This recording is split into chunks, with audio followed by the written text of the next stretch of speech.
Welcome back to another video. I hope you're all keeping safe and well. Welcome back to this Spurs Chat, where I've got some very special guests with me yet again. International break is now over. Tottenham Hotspur's fourth Premier League game is coming up on Saturday against Crystal Palace. Let's hope that we can make it 4 out of 4. I've got Paul with me. I've got Gary with me. Fenton was with me a minute ago, so I'm sure he'll be back shortly. We've also got Crystal Palace fan Harvey coming on later on in the stream to give his thoughts ahead of this weekend's game.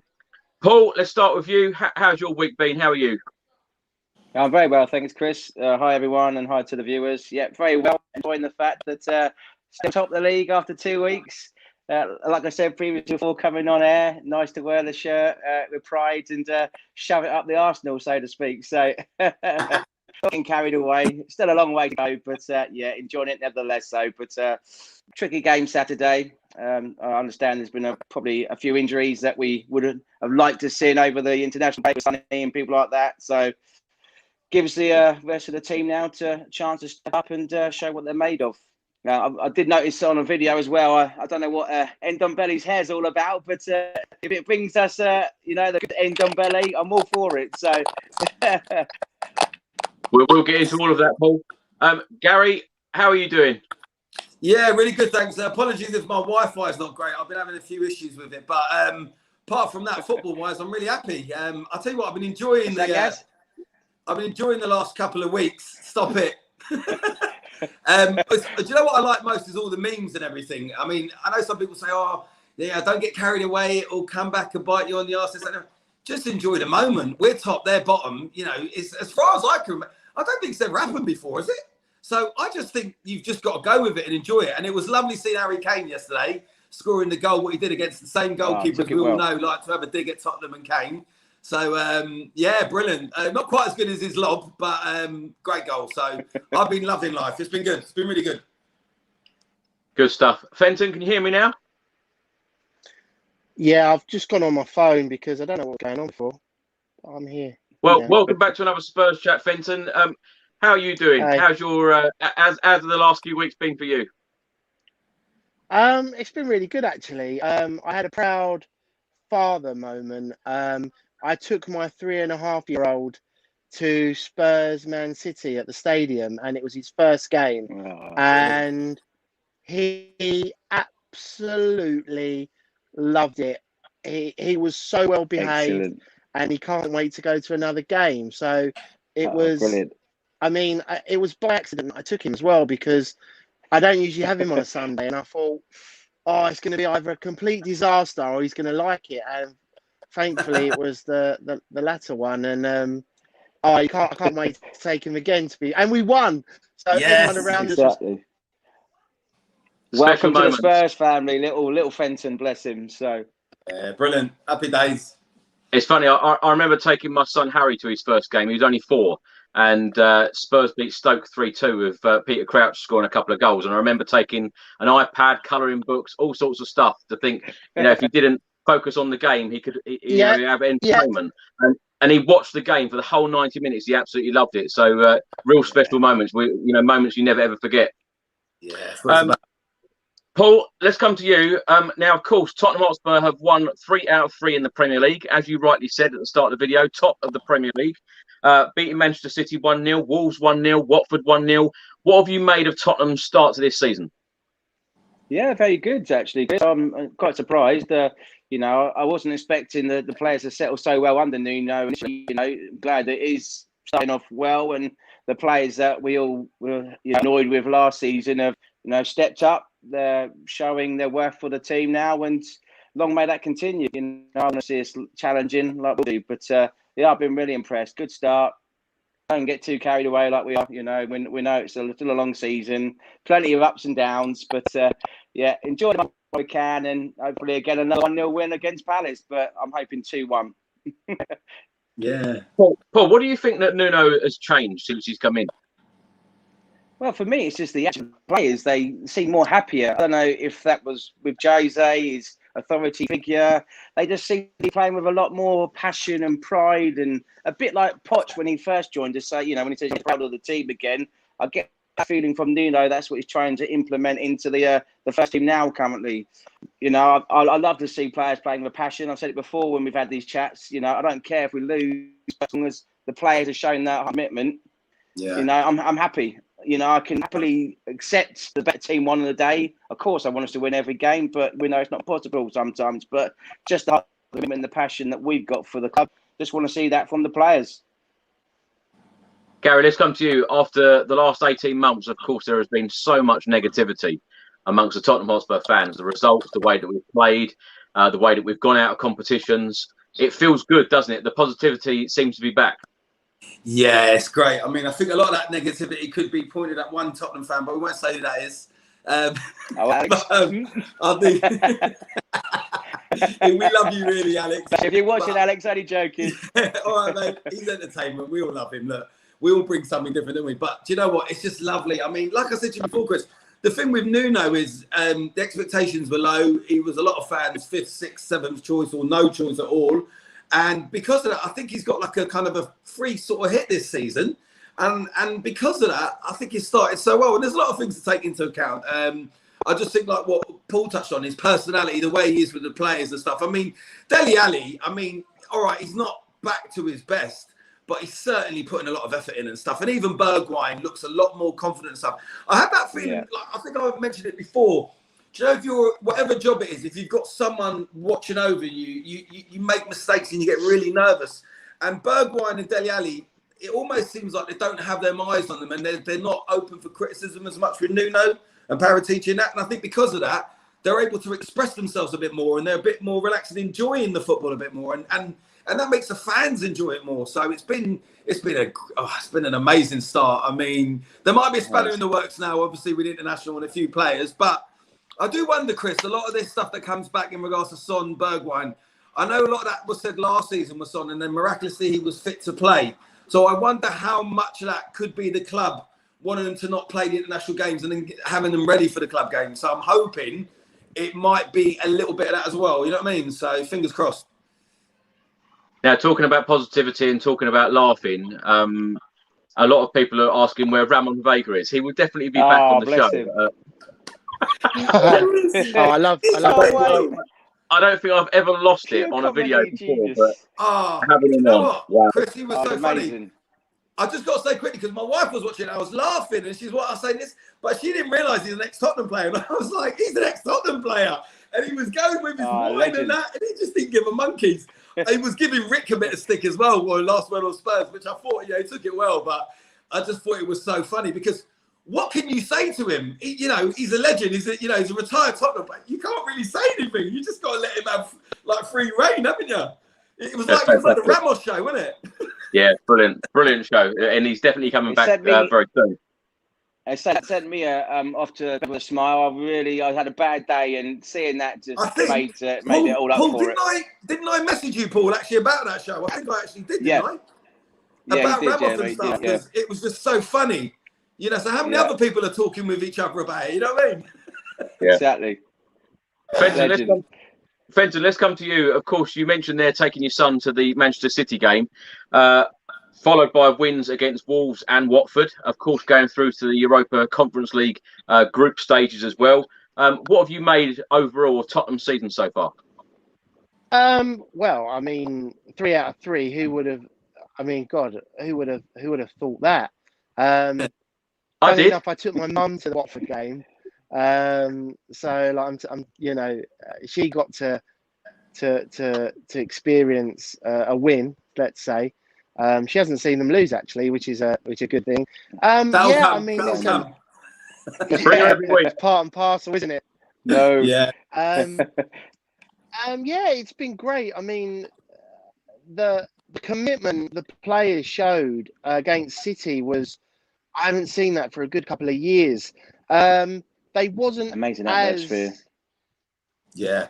Oh, it was phenomenal. And Watford, it was a little bit boring to start with, and you didn't know where the goal was going to come through. But I've seen us draw and happily lose those games. So to come out victories, albeit 1-0, it doesn't matter how you win, as long as you score more goals against the other team. And Spot on. And who would have thought 3 clean sheets by Yeah. With Sandon Dyer. something's working at the moment. And what was upsetting me, and I thought might rattle the players, was all the Harry Kane business. So I'm glad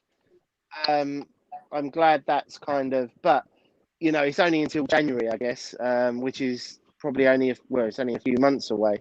But we'll see. I think we'll see how we get on for the next sort of few months. But yeah, let's bring Palace on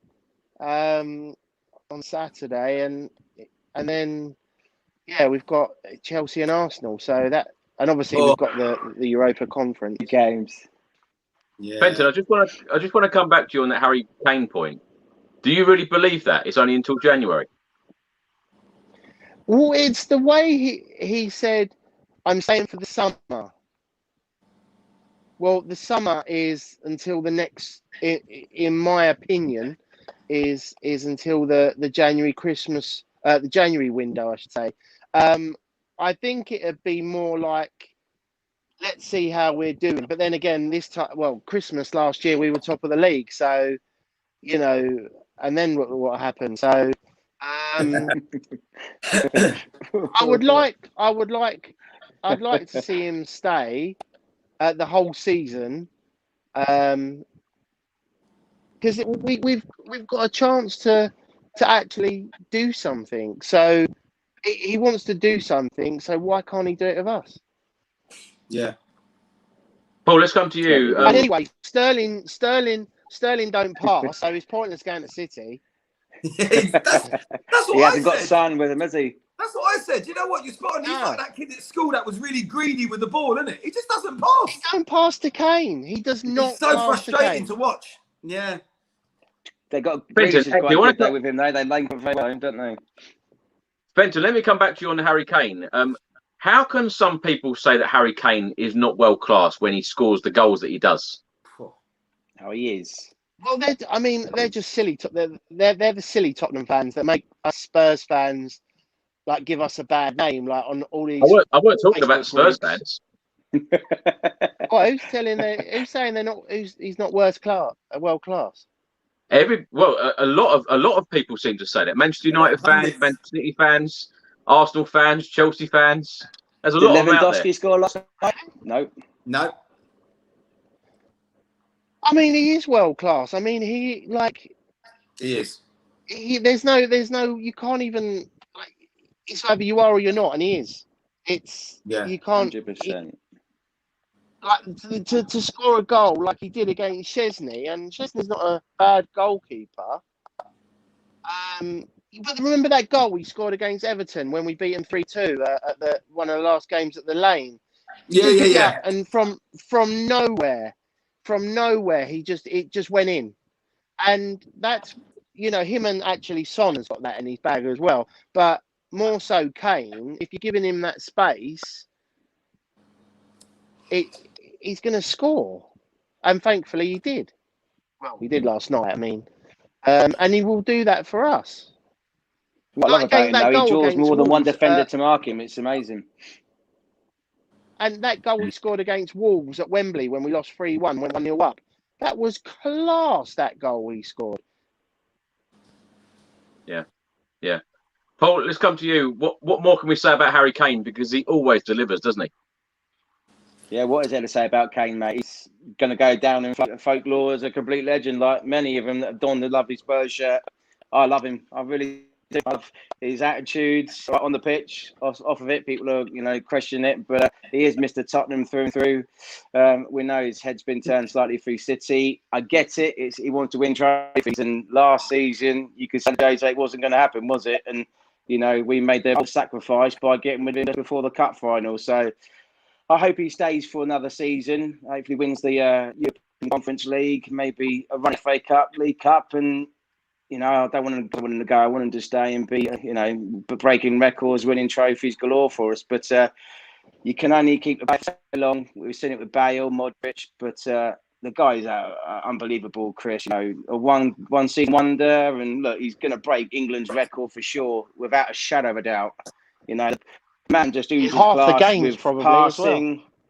Yeah, passing, his crossing, his ability with the ball, his vision, his shooting technique, and what I love, people are scared of him, so it makes players have more chance to get in scoring positions because other defenders are scared to obviously give him that time. They get more people on him, creates more space for everyone else. But yeah, I love him.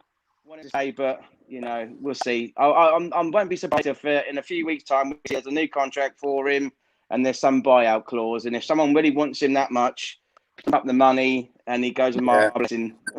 As much I don't want to say it because I want him to stay, but he's one of our own, mate. We all love him, don't we? So, Gary, let's come to you. Listen, we have. Sorry. Go on, Fenton. Go on. I was just about to say, like, you know, the whole thing about us winning things. It's not like we haven't had the opportunity. Yeah, we have exactly, had. Fenton. He's had the chances to do it more than a handful of opportunities, and unfortunately, the players haven't delivered. That's not our fault. That's not the fans' fault. It's not the club's fault. It's the players on the day. Yeah, that's it. Time and time again. Yeah, it's the mentality. We've been at a Champions League final. We've had League Cup. With that, Fenton, you can say it is the club's fault slightly because they get the players in to pay alongside Harry. That is at the same quality. Don't get me wrong. Yeah, we've all had the money to spend, but if the more quality you're getting into the club and in the end of the first 11, the more chances are you're going to have a winning trophy. So I can see both sides. Me personally, I think the club should have more after the Champions League to get the better players in, like the Dybalas, the Fernandezes, those the chances, the Skriniars. If you're good enough to get into the final, you're good enough to get into the final. You can beat the team on the day. Yeah, I think, that's what bothers me. It's not, like the players have a chance with that. But the only thing out of all of this that bothers me was the way Harry Kane sort of came out and said, he wants to better himself. He wants to win trophies. So by him saying that, I think was a little bit disrespectful because like what DJ said and like what Paul said, we all agree and we're all on the same page. He's had the opportunities.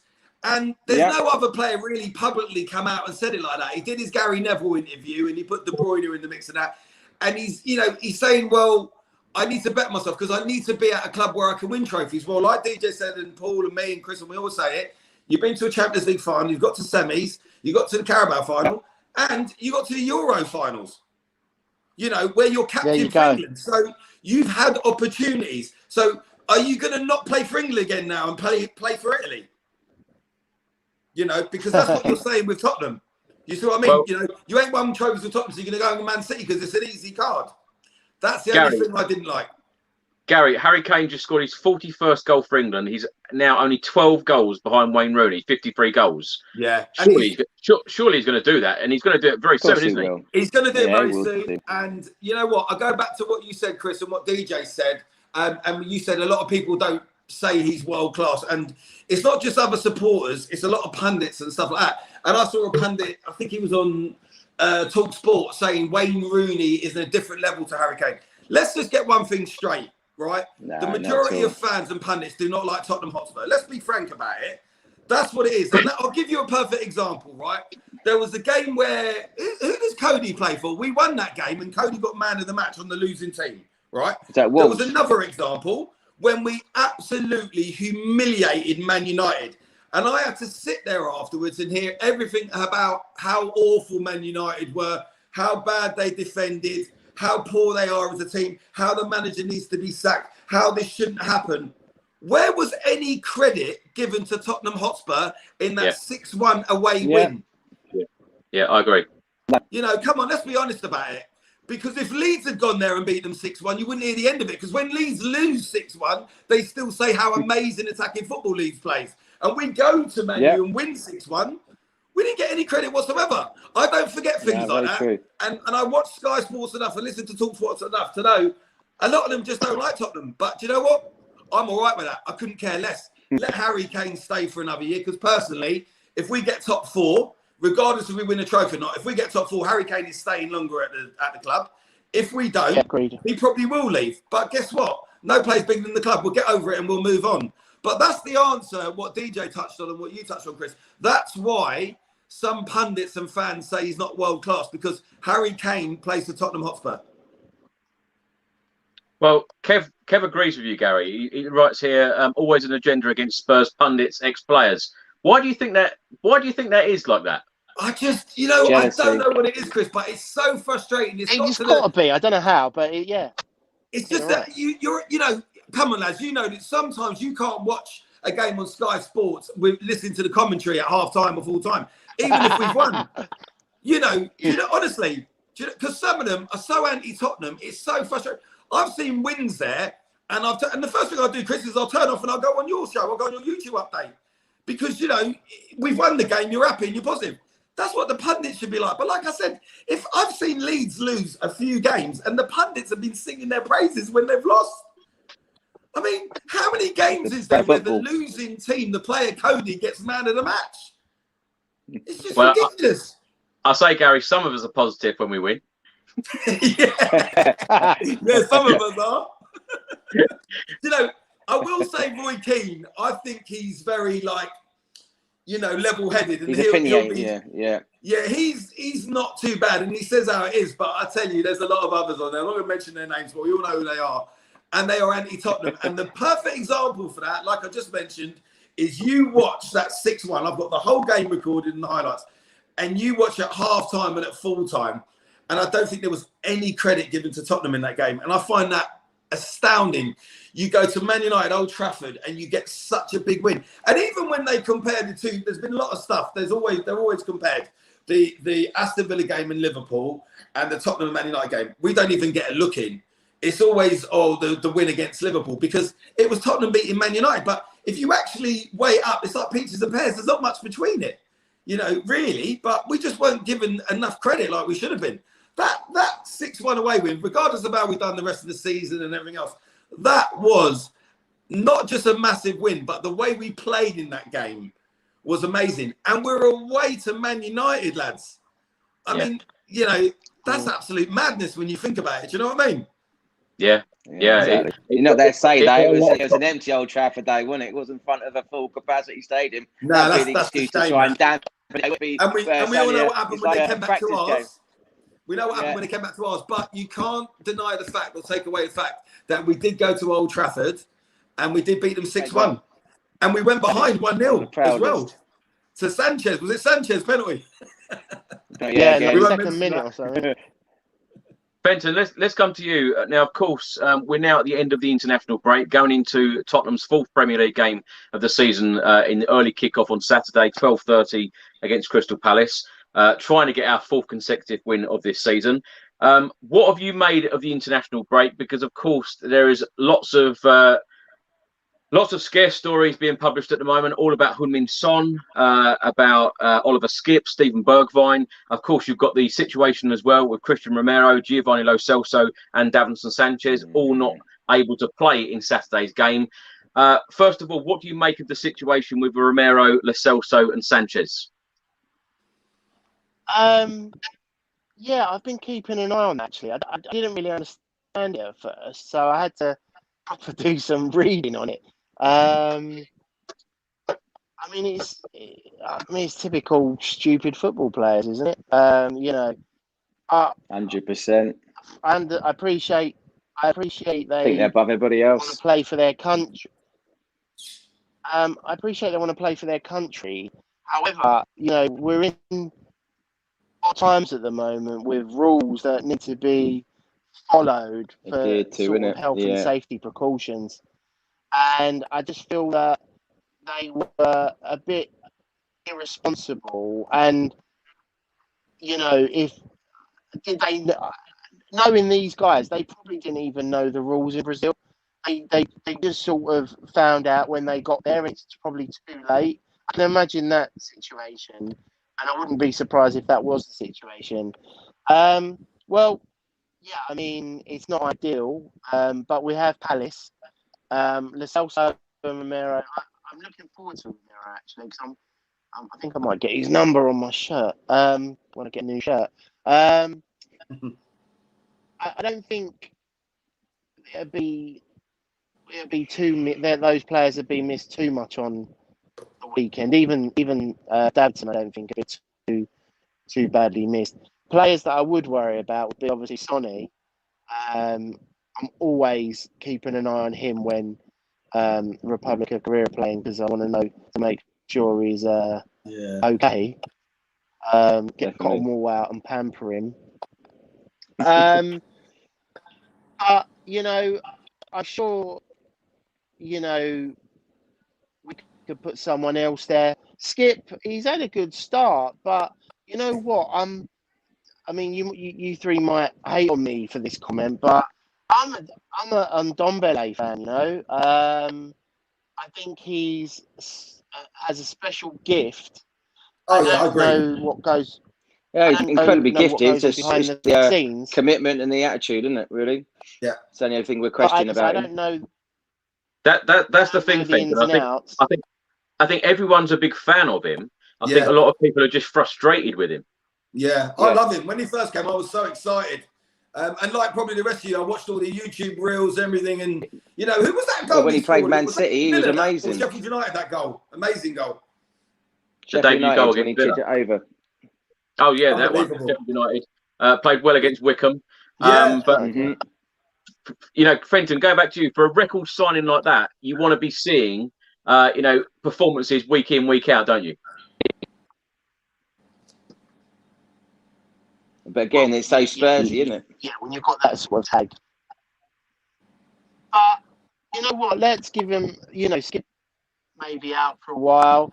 Let's give him an opportunity, because I did think, I mean, Højbjerg's my favourite player. Him and Højbjerg and Dembele, that it looked really menacing when they played together, and they look really tight together. And then obviously, Bergwijn not been my favourite as of late, because he sort of doesn't pass when he could do. I would play Lucas instead of him anyway. So they're the replacements I would put in for the missing players, and just hope Sonny was a precaution.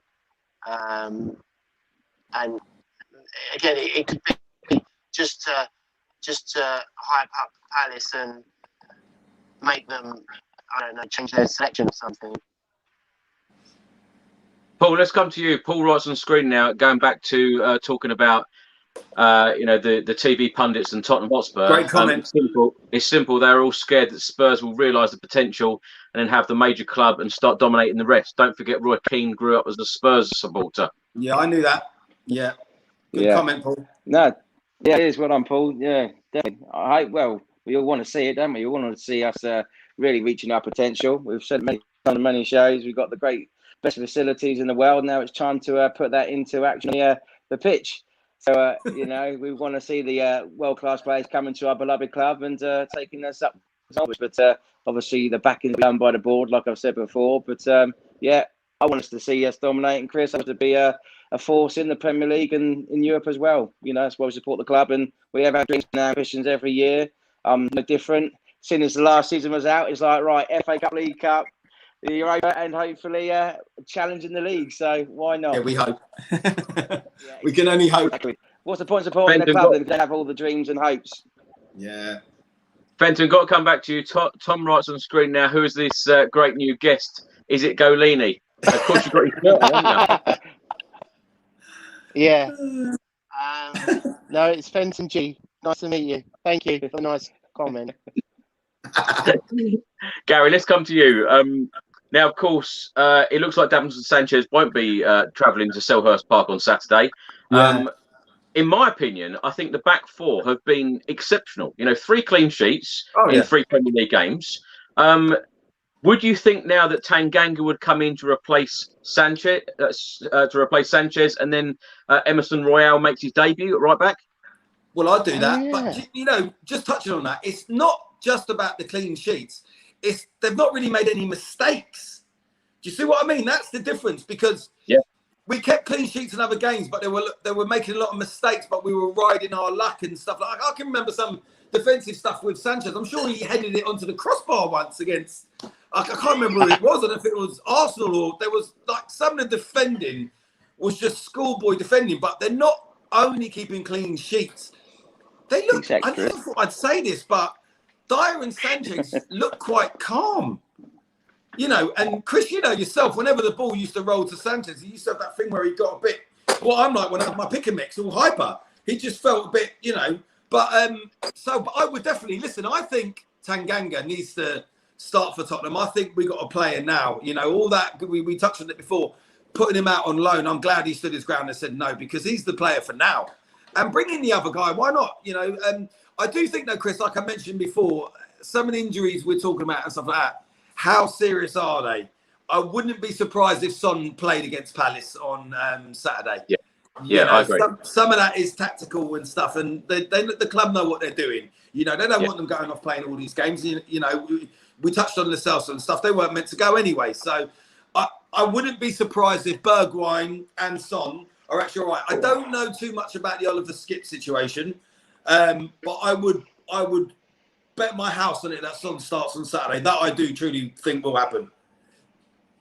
Well, the newspaper report stated that his groin was quite stiff, so we'll have to wait to see what happens there. What's he been watching? Well, Gary, what do you make of the whole Giovanni Lo Celso and Christian Romero situation? You disappointed? Well, yeah, of course I am. It's just, you know, they don't care about no one's but themselves. At the end of the day, it was slightly different with Aston Villa and stuff like that. You know, they were categorically told, you can't go. They've gone behind Tottenham's back, and they've gone. So, look, you can talk about it whatever you want. I was watching the game live, and, you know, maybe some of this could have been dealt before the 4th minute when the game started. Because we know Brazil love PR, stunts, and everything else. But at the end of the day, they knew full well they wasn't meant to travel and go, and they went.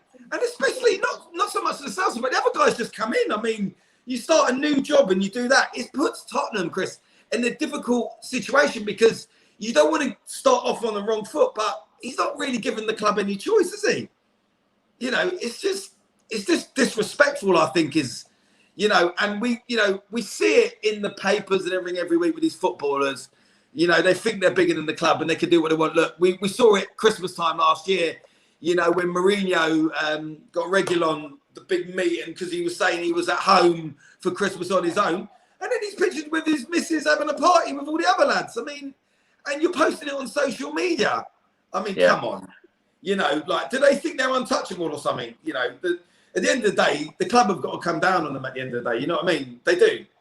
You know, they do at the end of the day. You know, they've got to set an example, Chris. I mean, what do you think?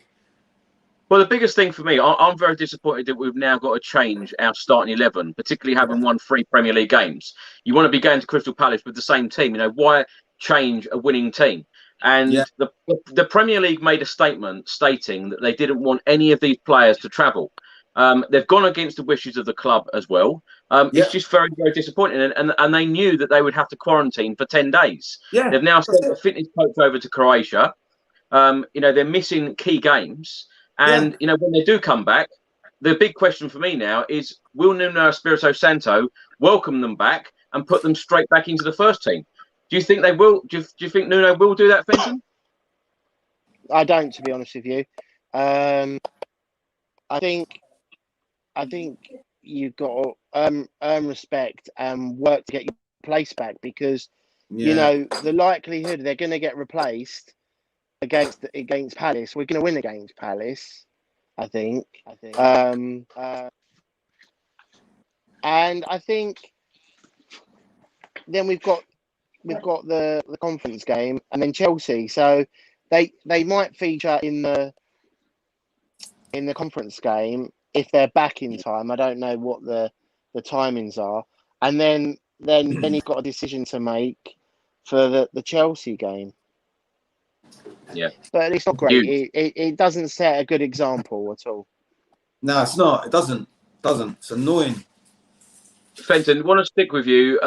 Kev writes on screen now. The best signing that Spurs have made is Prachty. What have you made of Tottenham's business in the transfer market? Of course, 5 players coming in, a number of players going out the door.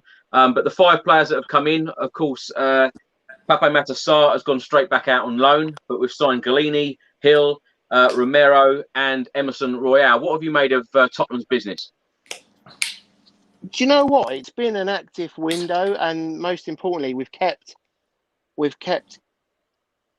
Kane. I was actually disappointed that we got rid of Sissoko because I think he could have been a good squad player just to have in there. But this Emerson Royal, he looks a bit tasty. Yeah, it does. And this Romero, when he stops gallivanting with Lo Celso, I think, you know, they've been all replacements, but younger models of the players that have gone, and that's what I noticed. And I think that it doesn't seem like we've bought random players just for the sake of buying random players. I know everyone's moaning about, oh, we haven't got a replacement striker, but do we really need a replacement striker when you've got the likes of Lucas, Sonny, and then you've got the young uns? I mean, you know, why not give a young un you know, what's the point in spending however many millions on someone who's going to sit on the bench when you can have one of the young uns? Let's be honest, you know, I'm sure one of the young uns could have done the same job. Let me tell you this, Fenton. 26 goals between Carlos Vinicius and Gareth Bale last season. 16 from Gareth Bale, 10 from Carlos Vinicius. Who is going to score those 26 goals in the cup competitions? That is the thing for me. I think that the perfect window would have been a creative midfielder and another striker, because agreed. If Harry Kane and Heung-min Son get injured, you know, God forbid if that happens, if they get injured, what will we do? We're buggered.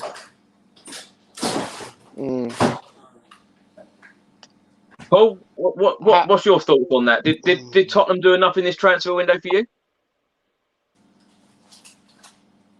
No, not for the attacking quartet, mate. No, I think, like you say, definitely a striker should have been high on the agenda. I'm sick of hearing this, oh, you know, it would have been understudy. I want a striker to come and challenge. We were spoiled for choice when we had 4, you know, recognised strikers on our books. Defoe, Keane, Berbatov, have Chet. I can answer this with one name, Danny Ings. Oh, don't even go there. 25 million pounds for guaranteed goals. It's just that's a mad one. But I've said this on so many videos. Crazy. Under the radar, though, wasn't it? Under the radar. Yeah, you know, and really, like, Tottenham should be like that. But it's like everyone knows what business we're doing, unfortunately. You know, and that's how you got to do it. But are these players going to be happy sitting on the bench, though? You know, because I think with Danny Ings, fortune and you can play with Kane. On the bench anyway. You can get players up front with Kane. Don't need to be on the bench. We can have a 4-4-2. We've got the wingers to do it. It's just, I'm sick of hearing like, oh, he's an understudy. No, get someone in that can challenge him. That's why I need to get back because he's always going to be in the team. I agree, Paul. I don't think Danny Ings would have sat on the bench. I mean, you've got to take into account you've got all the other cup competitions and stuff as well. But I genuinely think Danny Ings would have got loads of game time, and there would have been one reason for that, because he's really good. I think the only time he would have sat on the bench was probably when he got injured. And as we know, he was well injury prone. But at £25 million, if he missed half the season injured, I'd take that. It's a steal. But who's going to drop out when you've got another striker?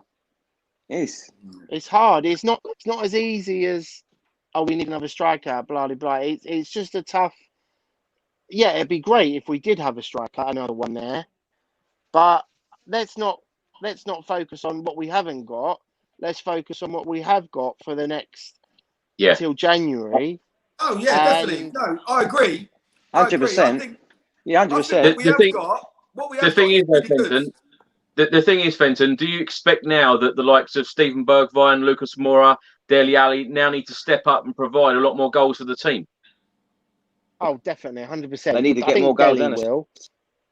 Bergwijn has to. He's got to start scoring these chances he's wasting. Sometimes he's not even hitting the target. I wouldn't mind if he hits the target, but what do they do all day? Confidence and hit the target. That's what I was taught to do when I was a footballer. Because you know what?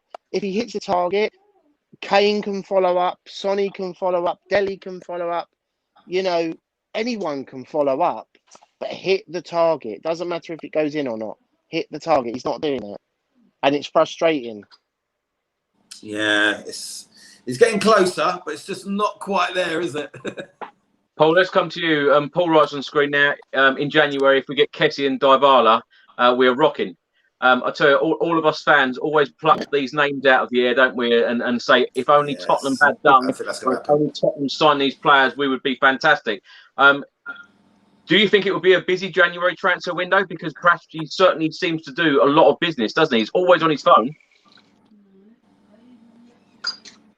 Yeah, I'll be honest with you, I'll be very surprised. It might be odd one or two, but I can't see there being lots. January's never a good time to try and sell and buy players, is it? Because people know that you're not panicking, you need more, so you can up the price. But no, I think the majority of the business will be done next summer, personally. Yeah, if any injuries happen to any key players, maybe that might force a hand in January. But, every game we're playing, I'm just like you said, please don't let Kane or Son get injured on international duty. Don't have a bad ankle injury. Because we did it before, didn't sign anyone, and Kane was injured, and Son, bless him, stood up and scored 20 goals for us. But it's just our luck, isn't it? We said it all before, we need that just one extra person to get into at least challenge for Harry. But I'm just fingers crossed he's safe and sound. And they're like, we've all said, Cotton Wool, keep him safe.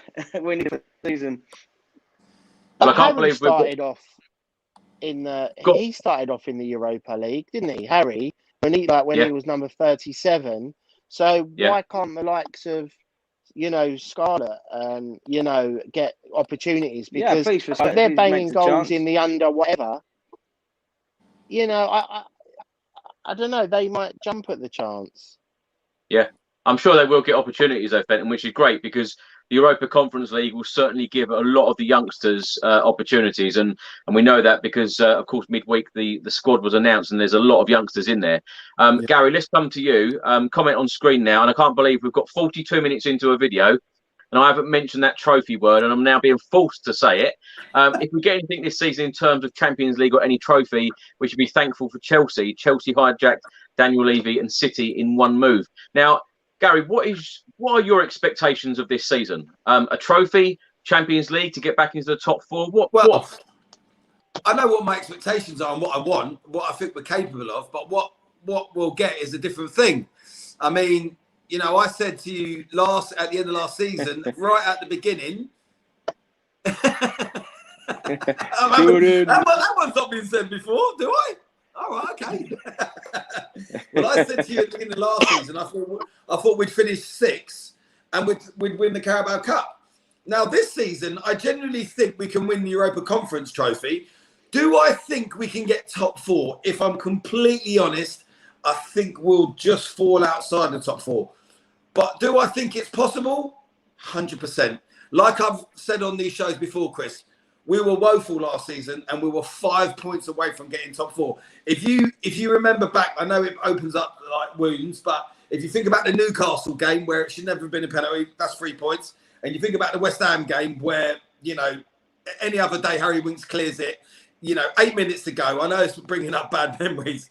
We've got top 4. So with Paratici and Nuno have come in, they've got the team playing good as a team. Because let's not forget, it doesn't always have to be 70, 80 million pound signings. You saw West Ham have a good season.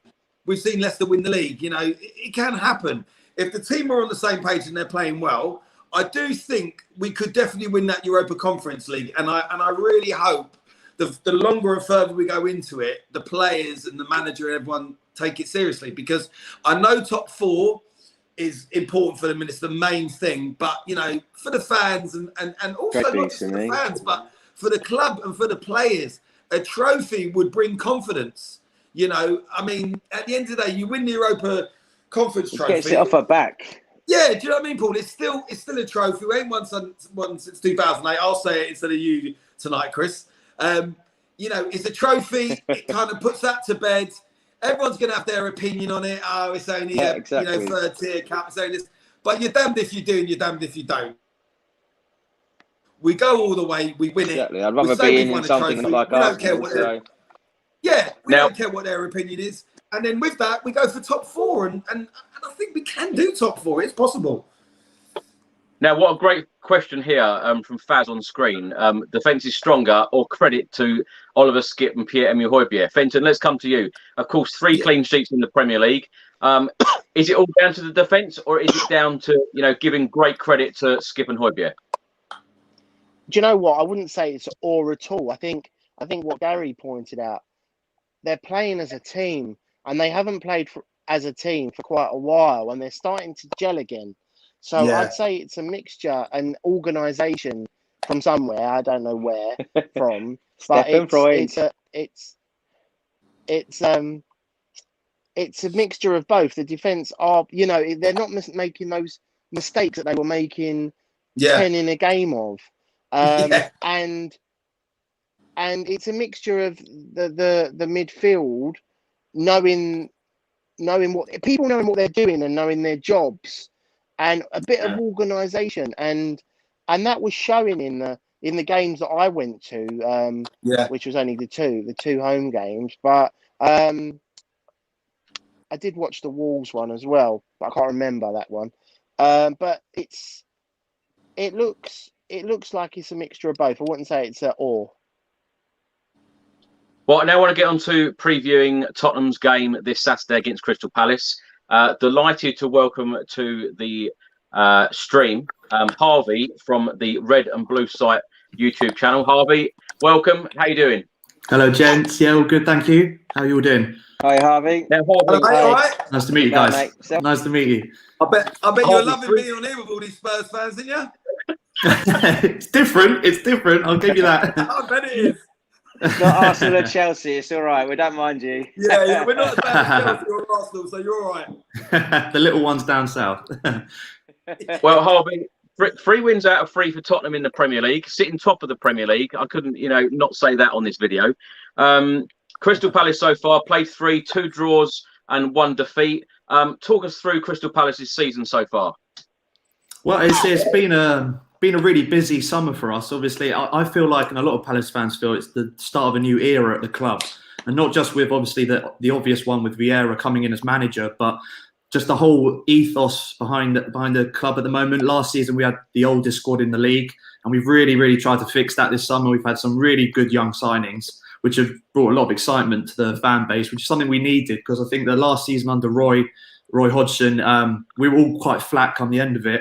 Roy did an amazing job for us, obviously, in the early seasons to keep us up and to put us in the position we are in now, to now try and push forward under a new manager. But it was clear that his time was coming to an end. And I'm glad that he did step down when he did, because the last thing you would have wanted was for him to get sacked. And I don't think anyone would have wanted that at the club. But yeah, we're in a position now where I think our average age of the squad's already gone down by a year, and that's just with 6 young signings coming in. So it just shows, the approach that the management want to take, and to try and steer us into a better direction for the future. Our academy's thriving at the moment. We had a great finish to the season in under-18s and under-23s last season, with all the investment that the club have put in there. So there's really positive signs going forward, and we've got a really tricky start to the season. And apart from the Brentford game, we've got some tricky fixtures coming up, Spurs included. So I think most Palace fans would take 2 draws in the opening 3 games, to be fair. Harvey, are you feeling confident for this game? It's hard to say confident. I'm never confident going into any game. I'll put it that way. But I'm a little bit more confident than I was this time last week. It looks like you've got a few injuries over international break, which could come into effect. It'll be interesting to see how it pans out. But I think last season under Roy, you knew what you were going to get with Palace. We'd sit back and for 90 minutes and we try and bore the game out, to be fair, and try and snatch a 1-0. I think under Vieira, it's already clear just from pre-season and the start to the season alone that he wants the team to press higher up the pitch. He wants the team to try and steer forwards and to try and pinch the ball high up, like I said, and try and have a higher tempo and a bit more of a pressing game to our style of play. And with the young players coming in, that's definitely going to help that focus and that tactical approach. So I think there's going to be a chance we play with no fear, which I think is the right approach to have. And hopefully we can get something with it. But obviously it's going to be extremely difficult. We always seem to get either battered by Spurs or they're very close games. It's nothing really in between. So, well, I tell you what, Spurs do have a fantastic record against Palace of late. The last 12 Premier League games between the sides, Spurs have won 10 out of the 12, and the other 2 have finished as draws. And Look Palace who have he is, only Harvey. scored Look 4 who he is. goals. Palace have only scored 4 goals in those 12 matches. Paul, let's come to you. How are you seeing this game? You know, another win for Tottenham? I'd like to say yes, Chris, but it's always tricky at Selhurst Park. You know that. We've had the odd games where the crowd get going. We noticed that last season when the Palace fans weren't in the stadium, just how much they can be that 12th man for them. Hopefully a 2-1, Chris, but yeah, not easy by any stretch of the imagination. You know, players like us have got points to prove for Vieira. You know, so with luck for the rest of the season, but just on Saturday. I'll tell you what, surely he can't get his first Premier League win against Tottenham, can he, Gary? Well, who knows with Tottenham, eh? I mean, you know, like you said, we've got a great record against Crystal Palace, but with Spurs, you just don't know. I mean, look, I do think we will win the game, but by no accounts will it be easy. Like I've always said, when we go away to teams like Palace, you know, Burnley, Wolves, whoever, and not disrespectful when I say this to you, Harvey, but they'll put a lot of men behind the ball and they'll make it difficult for us. And they're the tough games. And we've got to really dig deep and try and, you know, we'll probably get a 1-0 win. And if we got a 0-0 draw, I'd probably be happy with that away to Crystal Palace. It's not gonna be an easy game, you know. And you know, Zaha, if he's on form, well, he's a different level at the end of the day, you know. I was going to ask Harvey, was you at the Tottenham Stadium this week at all? When, sorry? Was you at the Tottenham Stadium this week at all? Not this week, no. Oh, I thought did you put a YouTube thing up? I could have sworn I saw you at the stadium doing a YouTube thing, but it wasn't you. It's just someone that looks like you, was it? No, not this week. I've been a couple of times, but we've been battered every time I've gone there. So I'm not. I have to think twice about going there next time. So. Have you done a YouTube thing? Have you been at the stadium though? Have you?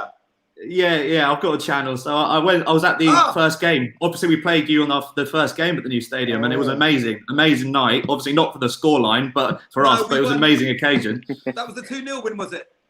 It was, yeah. I saw your actual one. I saw your YouTube thing. How was that? Hey, that's good to hear. Chris, I mean, Chris will tell you, I'm always on YouTube anyway. I mean, most of the time I just watch Chris, but I actually saw that. I did see that, funny enough. So yeah, nice one. Can I just ask Harvey very quickly, what's your opinion and your thoughts on Vieira? Where was you in regards to when he came in? Was you happy? Was you not really happy? So when he came in, I was worried. I'll be honest, because because he's obviously, it's fair to say, he's not got a proven track record at this level. He's obviously had brief moments with Nice, getting them into Europa League, which was very good in his first season. He didn't follow that up in the seasons to come, ended up getting sacked. He's been highly praised by Manchester City with the work he's done at the academy there in the past, and then going on through the City group to New York, obviously, for a brief period. Yeah. But this is definitely his biggest move of his career as a manager. So I think it could. When he came in, I thought this could go really one of two ways. I'm going to back him 100%. But as the summer's gone on, I've definitely grown to him because of the way the system he's trying to install in the team is what I'd like to think that Palace is through and through. That what we have historically been as a club, with focusing on wing play and having a high tempo and energy amongst the team. And I think Palace fans are slowly growing, especially with the signings he's made. He came in a really tricky time. We had only, at one stage, we only had 15 first-team players when he came in. All the others were out of contract. And for the job he's done to turn it around, obviously off the back of having Nuno obviously very close to joining us, and then he fell through last minute.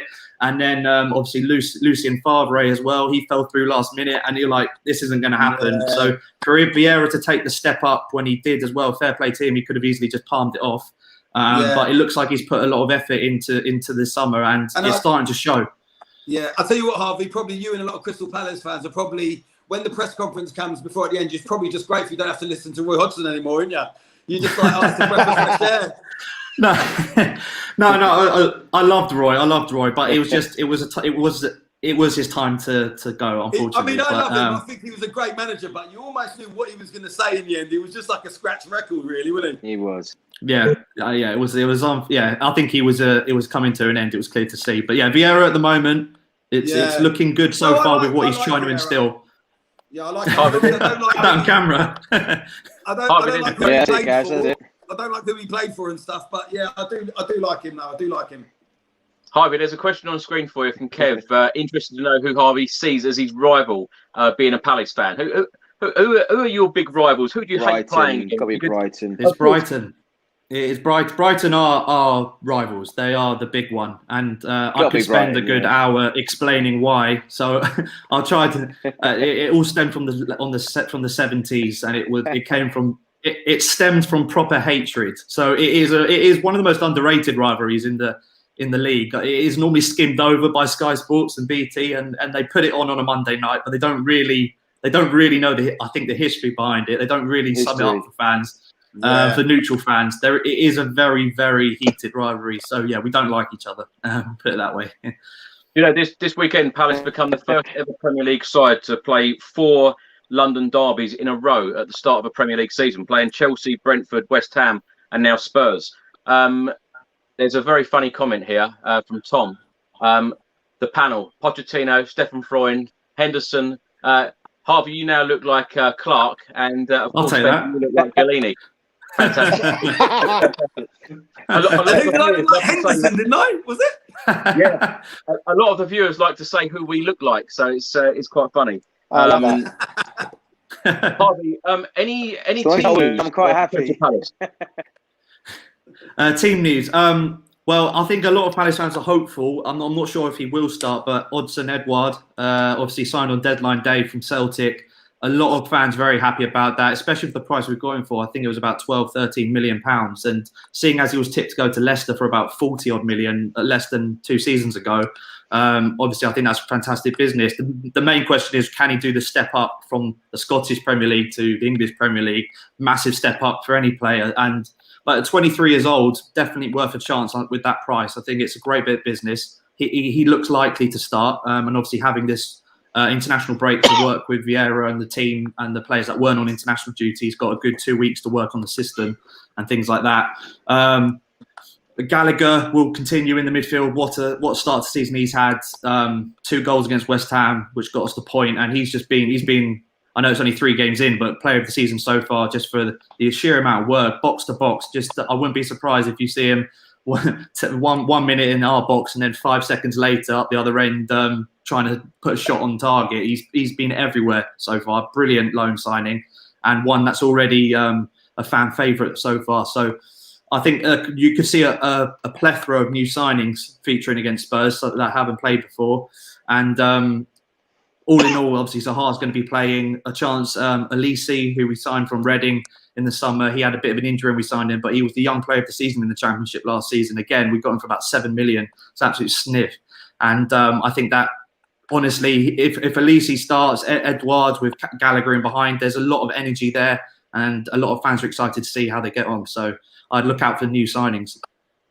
Harvey, just very quickly on Heung-min Son, lots of speculation whether he will be out injured for this game. Surely you want to see him against Crystal Palace on Saturday, don't you? Because since the start of last season, no player has scored more winning goals in a Premier League team than Heung-min Son, 8. Yeah, funnily enough, no, I don't, Chris. No, I love Heung-min Son as a player. I think he's class, but obviously against us, it's bloody annoying. It's just he doesn't seem to miss. So if he is out, that would be massive for us. I know you've got players that can cause us problems, across that front line.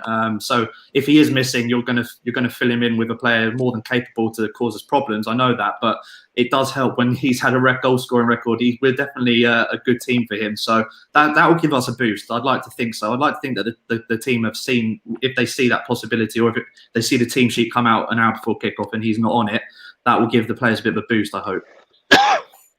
Harvey, I'll come back to you in a second. Fenton, just want to get your thoughts on Wilfried Zaha.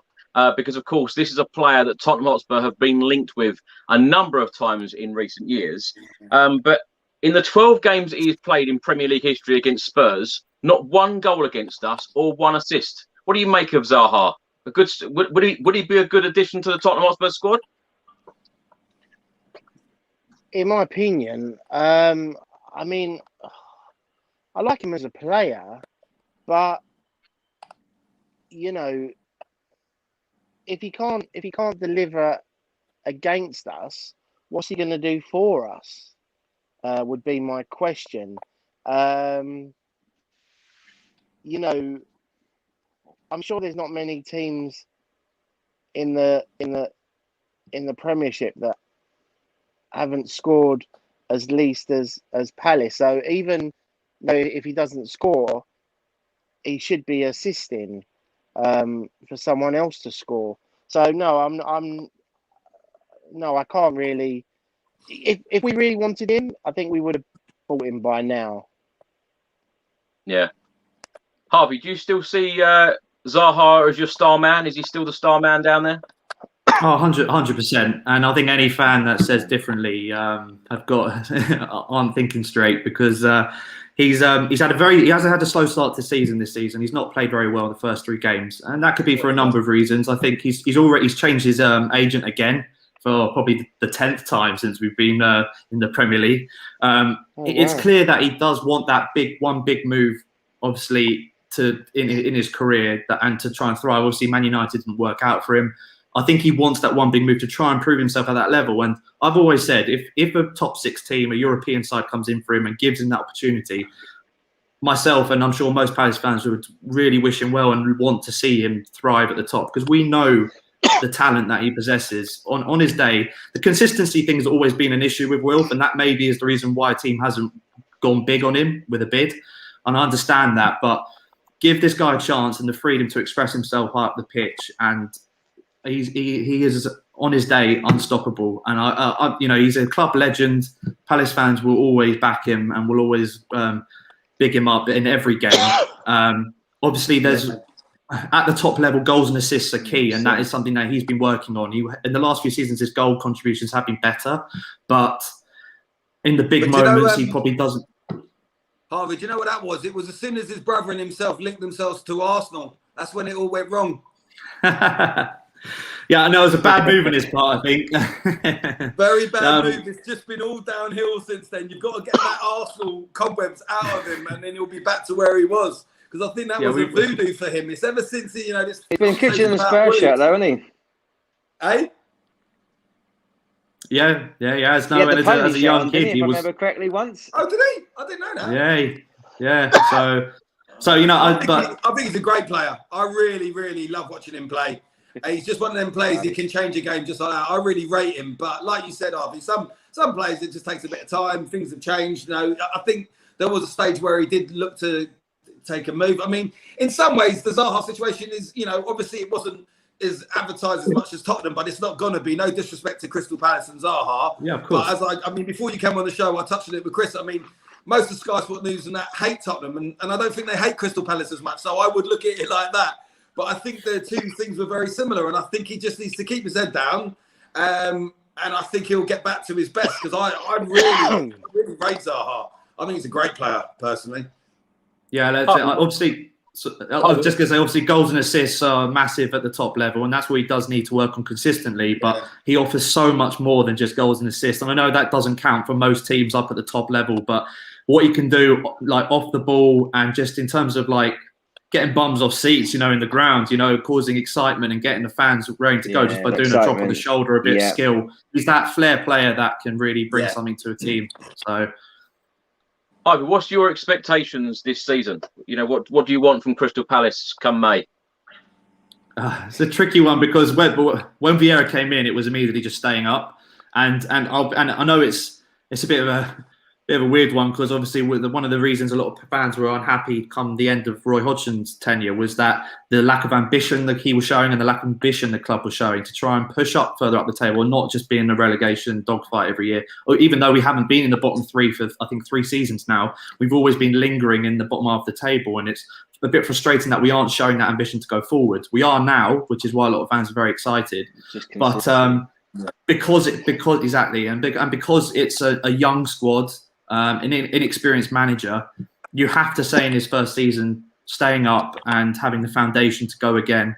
It genuinely feels like the start of a new era at the club, and a rebuild almost from the Hodgson end of the Hodgson era. And it wasn't Hodgson's fault necessarily. It was just we had an aging squad that we hadn't improved and added youth to, and it needed a freshen up. And we've had a massive overload, a turnaround of players this summer.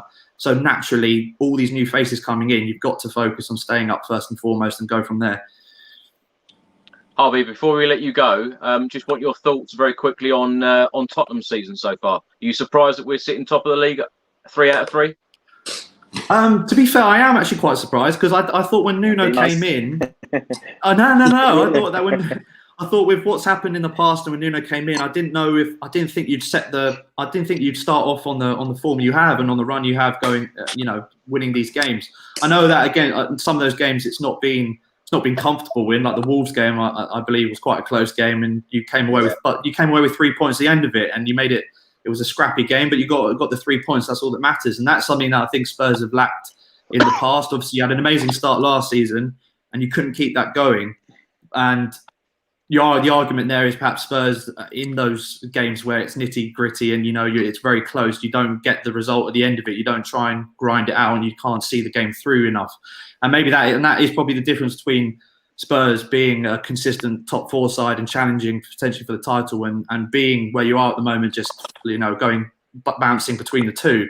I think if you get that sort of mentality into the squad and that staying in games all the way through to the 90, then there's a great chance. Then I think Nuno, obviously the way he sets up the team with the back 5 with wing backs flying forward, there's a basis there to build off of, and it's a good start to the season. It'll be interesting to see how he continues it and how the squad evolve around his tactics. It'll be interesting to see. Harvey, before we let you go, score prediction and tell everyone where they can find you on YouTube. I'm going to go 2-2. I'm going to keep this run of draws going. I think it'll be. Listen, anything in this game is massive for us, and I'm not expecting us to get anything. But I think with the young, energetic approach we've had to the start of the season, we've always got a chance in games, and that's what I'm looking forward to seeing. If we can get something in against a big side, which I think would do great for our confidence going forward as well. And then as for YouTube and stuff, if you see on my handle there, Red and Blue site on YouTube. As I mentioned earlier, I do vlogs with the Palace games and loads of like match reactions and mainly Palace content. But obviously when we're playing other teams, I'll be covering them as well. And Red and Blue site on Twitter as well, if you want to follow me on Twitter. Harvey, can't thank you enough for coming on. Thank you very much indeed. Thank you, gents. Enjoy the game. Cheers, Harvey. Thanks, Harvey. Good buddy. See you later, guys. Thank you. Fenton, let's come to you. Lots of talk about if Oliver Skipp is out injured and he doesn't play on Saturday, Harry Winks could probably come in and do the job. What are your thoughts on Harry Winks? Because he seems to get criticised heavily by a lot of Tottenham Hotspur fans. Yeah, I mean, I think from what he was when he started to what he is now, is two different players. Like he gets stuck in. I quite like him, to be fair. I do you know what? A lot of fans just love to criticise a Spurs player. He tries, and you can't knock someone who tries. He might not be, the most gifted player in the Premiership or at Tottenham, but he works hard and he's dedicated. And at the end of the day, he's he's another one of our own. He supports the club, so he's going to want to play his best and do his best for the club and the team. I mean, a few seasons ago, I would have said no, but now, when I see his name in a team sheet, it doesn't. I don't think, oh my gosh. But like I said, I personally would have a go with Dembele this weekend. Do you think that that's realistic though? Because he hasn't featured at all this season. Will Tongion Ndombele come? Paul, let's come to you on this question. Do you think that Tongion Ndombele will come in? Yeah. Because of course he's been he's just been included in the Europa Conference League squad. But do you think he'll get a Premier League chance this weekend? Like you said, I don't think so. I think if he's going to be on the bench at a push, the lack of games over the pre-season, he's not going to be able the fitness of other players. And I think people that have been more dedicated in the start of the pre-season still have chances over him personally. It's down to him now, like he did with Jose Mourinho, get out, start training a bit more harder on the pitch to show he wants to be at the club. I'm happy to have him back in the team because we know what a talent he is, but it comes down to that desire, that attitude and that commitment that we want from our players. So You know, I don't know if you asked because the French quartet went. You know, Aurier and Sissoko doesn't want to be here. Then find another club. I only want players that want to play for our great club. So I don't think he'd be in the first team, Chris, Saturday. No. Another player I want to talk about, if Steven Bergwijn doesn't play, and I know there's a lot of ifs and buts here, but of course, until we get the news from the press conference from Nuno Espirito Santo tomorrow on Friday, we won't know any team news. Gary, let's come to you. In case Steven Bergwijn doesn't play, probably an easy replacement, isn't it? That Bryan Gil would probably come in. Oh yeah, definitely. I tell you what, I've been to most of the games this season now, but as I like to call them, Frere Rocher. I mean, his performance in that game was outstanding. I think there was enough there in that game to warrant him getting a start. I totally get what DJ's saying with the Harry Winks situation, but I think if you looked at Bryan Gil or Bryan Gil, however you want to pronounce his name, his performance. Forgot about him, yeah. Yeah, his performance against Frere Rocher. Yes, I know it's only Frere Rocher, but he had that passion. But he also had the quality. And that's the difference. Do you see what I mean? Yes, he didn't score, but blimey, he came close. And you talk about some players in a few games to settle in and all the rest of it. He was just all guns blazing. And I remember leaving that night. I think we might have done a show afterwards. We did, didn't we, Chris? Yeah. We got back. That was the late show with him, wasn't it? And I remember thinking, for me, he was probably the player of he was man of the match, I think, wasn't he? He played outstanding. So for me, he comes in. I would play him 100% because I think he's got a lot to give and a lot to prove. He looked almost, when you see some players play and they almost seem angry while they play. He was like so fired up and stuff. And he was annoyed with himself that he hadn't scored. And he had one chance where he cut in and it just went a bit over the bar. And he was so angry with himself. Like, I like that. I remember leaving that night thinking, we've got a good player here. We've got something here. If that's anything to go by, that performance there. And yes, you could say, all right, it's only Frere Rocher, whatever else. But you can only play who's in front of you. And wow, did he play a good game. He was very impressive. Now, Gary, I've seen this comment a lot from Tottenham fans so far. And Kev writes it here. Bryan Gil is another David Ginola in the making. Trust me. A number of people have compared him to David Ginola. Do you think that there is apart from the hair? I think apart from the obvious, the looks, but I think the way he drops his shoulders and turns, he's got a bit of a Ginola sort of way about him and stuff. And he does look really technically gifted. And I think that's the thing. Look, I won't disagree with DJ because he's right. Harry Winks does give it his all and stuff like that. But some players just aren't that technically gifted and just aren't that good.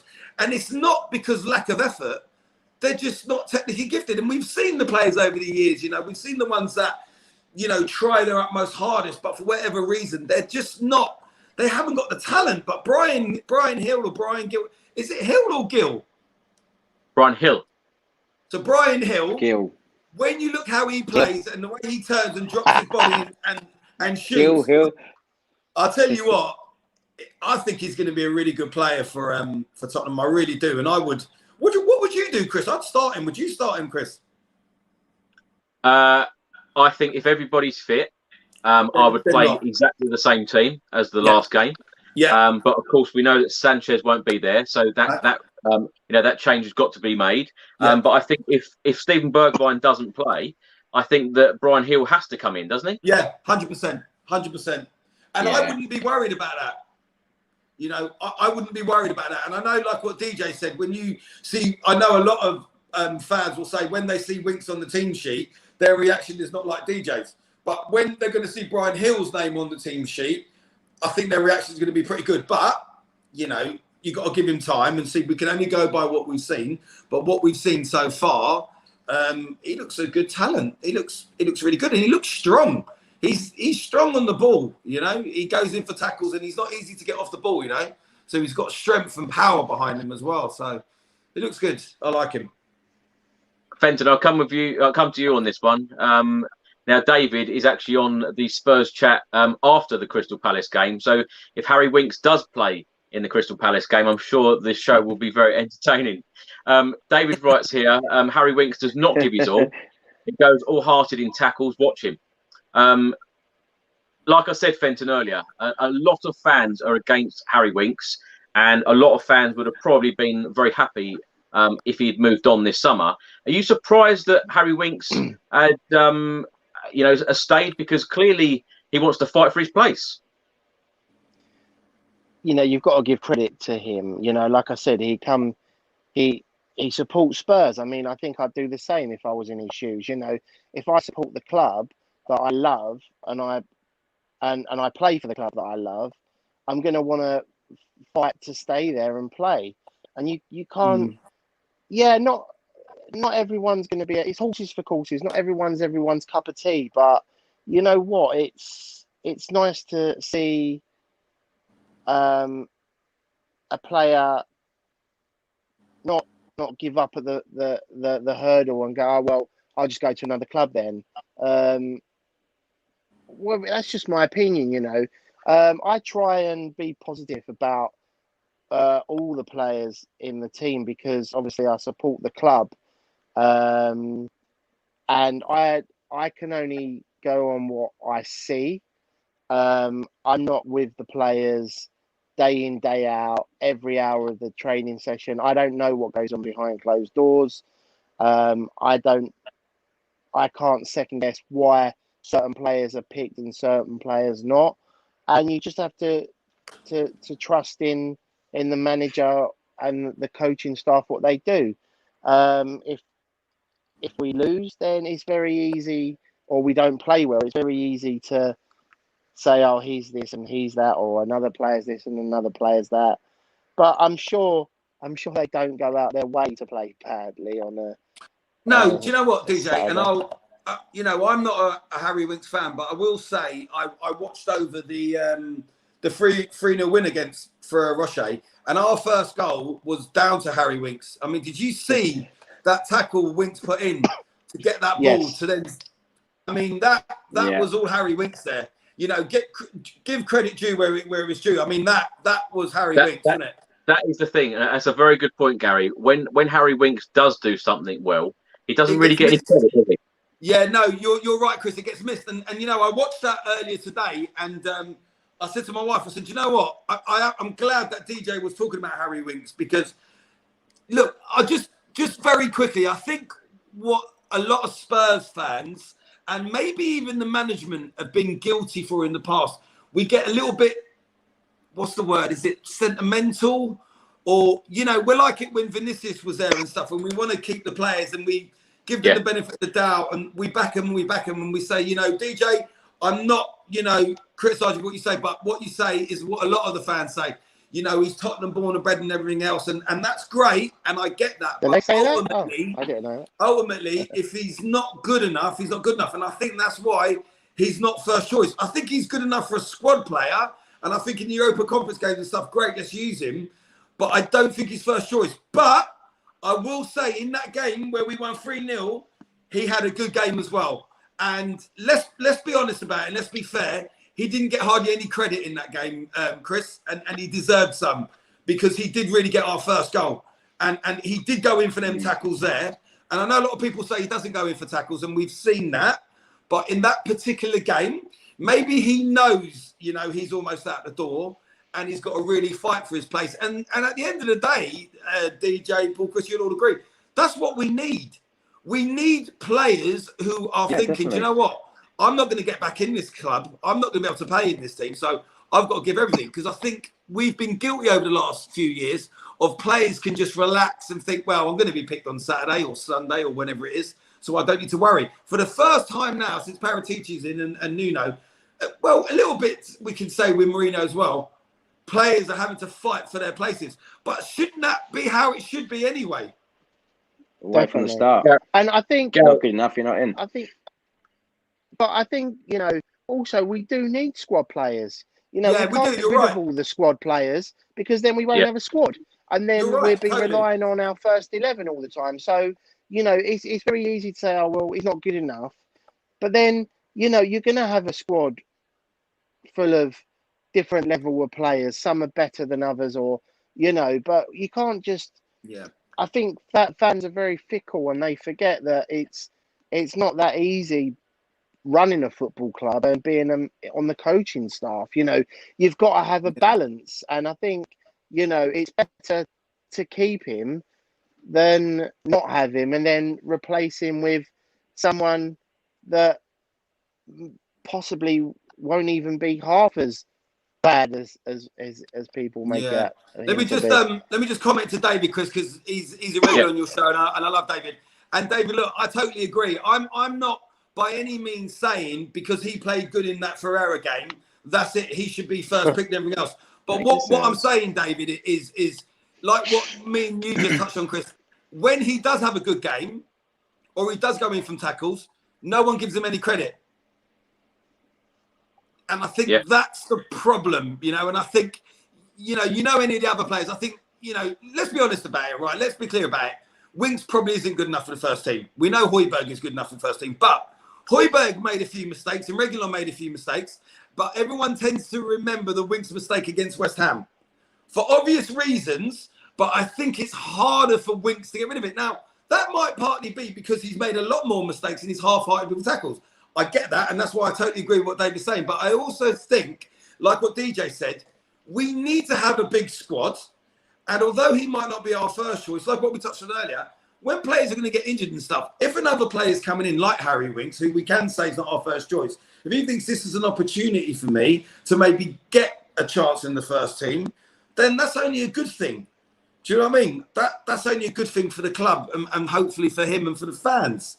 But am I a Harry Winks fan? No. I think the three players that I think the three players that got left out of the England squad for the Euros, you know, Dele, Dyer, Winks in particular, they got a point to prove because they obviously want to be back playing for England, like any international want to do, wouldn't they? So I think that's why you saw Dele's dedication this summer for his fitness, the way he worked. He wants to be back out in an England shirt, like we want to see him doing it. But you know, you've got to find that inner belief in yourself to want to do that.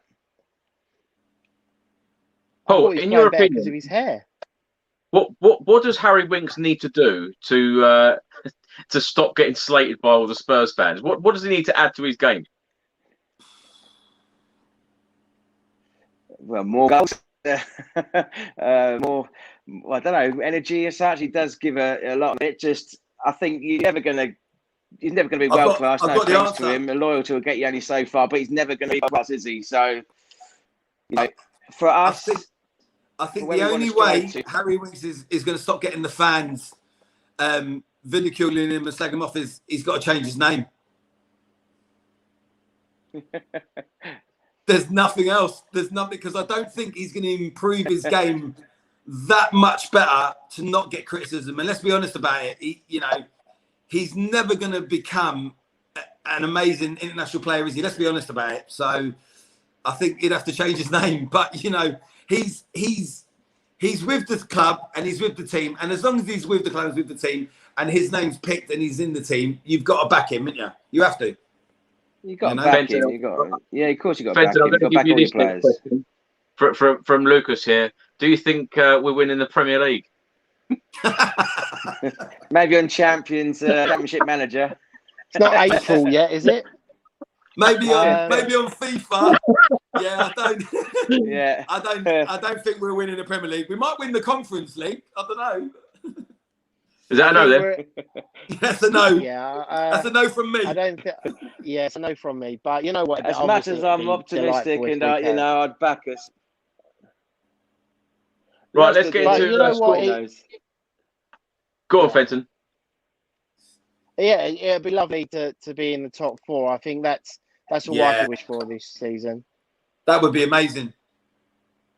Right, so let's get into score predictions, and I think we've done the predicted lineup. If the players are out injured, you know, we've spoke about replacements. A few people did say in the comments, if Steven Bergwijn is out injured, they would prefer Lucas Moura to Bryan Gil coming in. I'm not so sure about that. Any of you three agree or disagree with that? I actually forgot about Bryan Gil. Yes, seeing as he's just been brought to my attention, I'd actually start him just because I haven't seen enough of him, and I'd love to be able to get to know him a little bit more. Yeah. I love this comment on screen. I can't even win the I feel Premier your League. frustration. Love it. Oh, brilliant.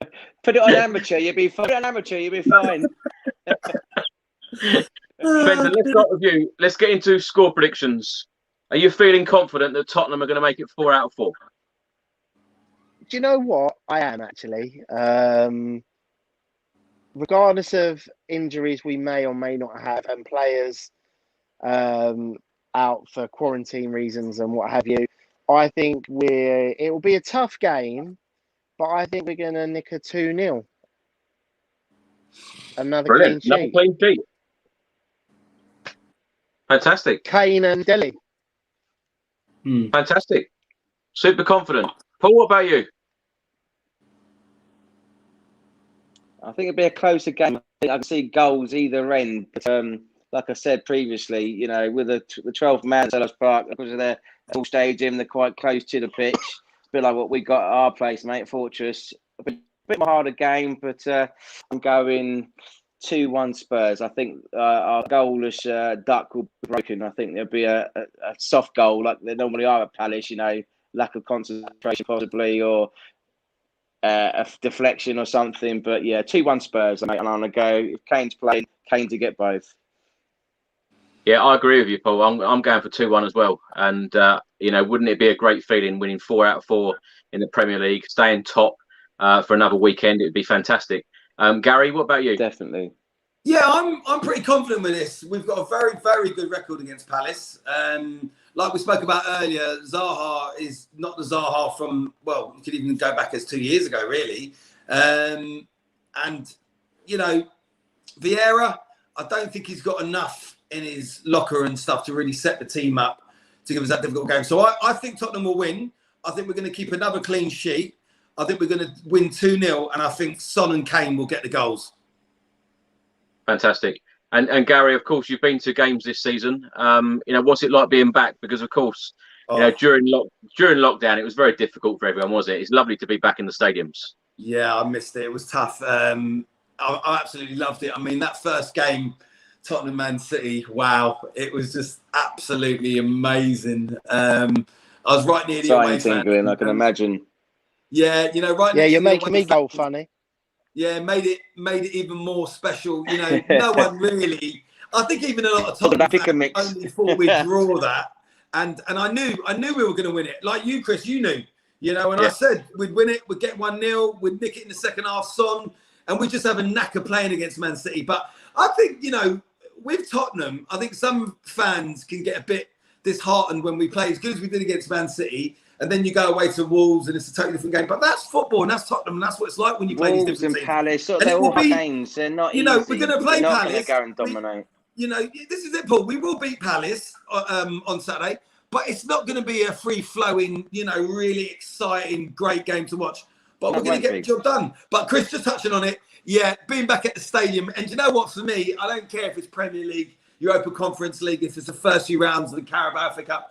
You know, I just love being back at the stadium, and I love being back. I even like doing score predictions before Chris with you in the pub. You know, when we're out in the beer garden, you meet all the fans, and you're walking down, and you see all the faces.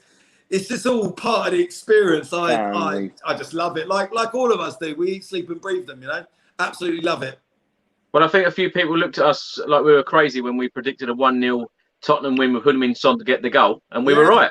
We were spot on. Yeah, we were spot on, and I never doubted it at all. I really, really didn't doubt it. I was more worried about Wolves away than what I was Man City at home, and that's being really honest. You know. Fenton, just to finish with you about being back in the stadiums, it's great now, isn't it? Oh, do you know what? It was amazing. I mean, and to take my little boy, who's now a season ticket holder, I must add. Wow. Excellent. He got offered a season ticket. I don't know how. I ain't been offered one yet. And I'm about 200 in the queue, or 2,000 actually. I think I am. He was like 32,000, and I was like, "Oh, sorry, I'm gonna have to do it." And brilliant. I wasn't planning him to take him till he was about 5, but like I said, I don't usually have him on a Sunday, and I thought, "Oh, you know what? Let's do it." And I did get the seat changed actually, so he's next to me. So it's like me, my dad, or mum, whoever comes, and then my little boy Harrison. And excellent. It's great. You know, I was 6 or 7 when I first went to the Lane. So you know, and obviously it was a lot smaller than the Tottenham Stadium, but it was just amazing from start to finish. Yeah, I did take the iPad with, which he wasn't really interested in, but you know what, it was brilliant. I loved it, and I can't go to the Chelsea game, unfortunately. I'm in the Cotswolds working. I'm at that one. Yeah, but I'm gonna. Yeah, who gets married, right? And the geezer it's a wedding. He supports Chelsea. I'm like, have a word. Like, really? He's not a proper Chelsea Why are you fan. having your Useless wedding on timing. that day? Say I suppose, that, isn't it? Eh? I suppose Yeah. work I'll is be work, back for the Nathan. Villa game. Do you know what, Chris? Do you know when Work DJ is work, I suppose. Yeah, when, especially now. Do you know when DJ talks about bringing the kids to the games, and it makes you think when you were young, and you know, you go back and you think of all them memories along the years that you have with the club and stuff like that. I think I want to ask you guys, because I want to know what your biggest memory, because I think my biggest memory was walking into Wembley Stadium, and I still watch it now, and I still think about it during that was when I walked into Wembley Stadium and Paul Gascoigne ran up and scored that free kick. That's it. And I know it word for word, the commentator, and the feeling inside Wembley on that day, the buzz around it. And you know, I've probably mentioned this before in your show. Tottenham were not doing good that season, and Arsenal were doing amazing. But there was just something about that team on that day and the way we played and the fans and everything. For me, that is why I'm a Tottenham fan. For days like when Paul Gascoigne scored that free kick, ran over to where we were, done the dentist chair, got up, and we went on and beat them 3-1. For me, that memory is the biggest memory that will hold in my heart, more so than Tottenham Ajax, if I'm honest, because that started my journey really for Spurs. I just want to know, before we all go, Chris, I'm just interested to know what your biggest memory, all of you, is for Tottenham. What's your standout memory? Because I'd be interested, because mine's definitely that. And Paul Gascoigne as a player, I loved him. So, well, mine personally is trophy wins, which there hasn't been enough of them. The Ajax game for obvious reasons, and I know it might seem funny to a lot of people, but for those people that were actually at the Champions League final, you know, that day was absolutely incredible. Up until the point where Moussa Sissoko, you know, it hit there, but that day was incredible. You know, waking up that morning, thinking that because I was with my dad, I was with my son Harry as well, 3 generations. At a Champions League final, didn't think that. Oh wow! It's just, you know, the result was just, you know, such a gutting thing. And we were in Madrid for about 4 days after that final, and I must say that I moped about, you know, so from being on such a high to then being so low. But do you know what, Chris? Do you know what, Chris? That's where you hit the nail on the head, because you said that result. But what about the journey? Yeah, I know. Is it incredible? But that, you know, when I think about fantastic moments, you know, the Ajax one, every single time I see that Lucas Moura goal, that third one, I don't know, I just go all cold, and you know, just remember being in that stadium. But interestingly, I don't know whether any of you guys saw the clip when I asked Lucas Moura a couple of months back. Yeah, I saw it. What was your favourite goal against Ajax? Fully expect him to say, well, the third one, duh. You know, he came out and said the second one. Third one, second, wasn't it? Do you know what, Chris? When you asked him, I was watching that, and when you asked him, I thought, why has Chris asked him that? But do you know what? To give him his due, it was the best goal of the 3, technically, because his feet were just going a million miles an hour. The keeper spilled it, and he ran all around the place and all that. It had a little kind of hit to it. Close to him. But you would think, with the third one being in the last seconds of like injury time and it being his hat-trick and us going to the final, you would think that, wouldn't you? Yeah. But also, Gary, the Manchester City game as well, because I remember fans walking out the stadium, and then of course they're all running back in. The VAR incident. You know, my son Harry was with me again, and you know, 1 minute he was crying, then the next minute he's like jumping for joy. It was just that was amazing. We thought Sterling had that. The emotions you go through in football matches is just that's what it's about. Chris, you know? That's what it's about. It's the journey, innit? You know, and let's just hope this season we can just go one step further. But, you know, we've got their memories and we've had those journeys, you know. And look, like I said to you, my biggest moment wasn't actually winning the trophy. You know, we went on to beat Nottingham Forest in the final and I was there as well. But ultimately, my best memory and stuff was the semi-final. And it was winning a game, not a trophy. And let's be honest, on our day, we can beat anyone, you know. Yeah, and that's definitely. why we love Tottenham Hotspur. Do you know what I mean? You know, Benton, what's yours, DJ? Yeah, just before we go, tell us yours. Chris knows my favourite moment, and that's when I was the catalogue model for Tottenham, and all the players knew me. I was on first name terms. I was all over the shop, in the catalogues, in the programmes. I remember this. I didn't look like this. I was a bit. They rang me first, but I missed the call, so then I think they came to you. I'm joking. Martin Joel was the manager. It was 2005 to 2008, I think it was, or 2006 to 2008. Having pictures in his office, in his chair. I was just like a little kid in a playground when I was. And how old was you, we DJ? were Puma. Oh God, how old was I? 2005. I must have been mid-20s, like 25, 26. And what did you do? Did you just apply for that or whatever in your competition? Or no, it turns out that I modelled for Daniel Levy's brother in his shops, and I was like all over the Blue Ink shop windows. I remember if you remember Blue that. Ink, yeah. That's his brother, and he phoned me up one day and goes, do you want to, like, you know? And I'm like, are you kidding? Of course. And it was just amazing. I never got the opportunity to be a mascot when I was a kid, and I was always too tall because I'm like 6 foot, and so I was a big boy. And just being a model for my football club and being all over the like flyers, like all the catalogues that they gave out at the time, and it was just an amazing moment in my life Absolutely brilliant to do. Where's Craig, Chris? What were you modelling, Fenton? People want to know. But it was all the clothes, wasn't it? Yeah, it was the Puma gear, caps. It wasn't the football kits. It was like the casual wear, and you would have a Tottenham t-shirt, and also all the Puma range at the time. You know what, Gary? It was so funny. You'll have to go you have to go back and watch the video. The first time I had Fenton on this channel, I suddenly pulled the catalogue up and said, "This is you, isn't it?" And he was like, "Your face, Fenton, was an absolute picture when I pulled that catalogue out."